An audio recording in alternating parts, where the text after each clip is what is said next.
വർഷങ്ങളുടെ കാത്തിരിപ്പിനൊടുവിൽ അയോധ്യയിൽ രാംലല്ല മിഴി തുറന്നപ്പോൾ ഭൂമിപൂജ നടത്തിയ പുണ്യദിനത്തിൽ രാമപ്രിയ എന്ന പേര് ലഭിച്ച കുഞ്ഞുമിടുക്കിയുണ്ട് കേരളത്തിൽ. പ്രാണപ്രതിഷ്ഠാ ദിനത്തിൽ രാമപ്രിയയെ അന്വേഷിച്ചുകൊണ്ടുള്ള ചോദ്യങ്ങൾ സമൂഹ മാധ്യമങ്ങളിൽ നിറഞ്ഞിരുന്നു. ചോദ്യങ്ങൾക്ക് ഉത്തരം എന്ന പോലെ രാമപ്രിയയും രാംലല്ലയുടെ പ്രാണപ്രതിഷ്ഠ നടന്ന സന്തോഷത്തിൽ തന്നെയാണുള്ളത്.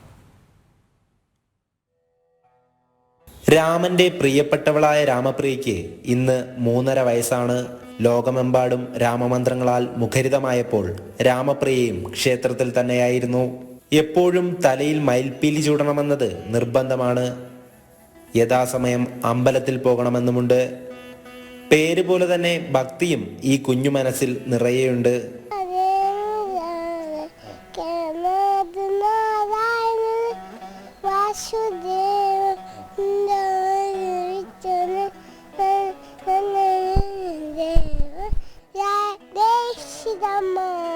(2020) മെയ് 6 ജനനം.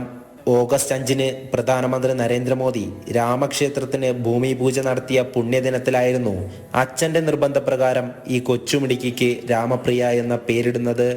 പുള്ളി ജനിച്ചപ്പോഴേ നരസിംഹ ജയന്തിയുടെ അന്നേരം ജനിച്ചത്.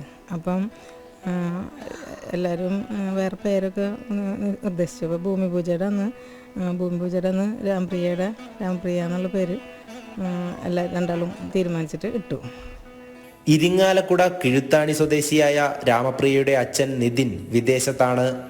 അമ്മ നവശ്രീയോടൊപ്പം ഇന്ന് കൊടകരയിലാണ് താമസം.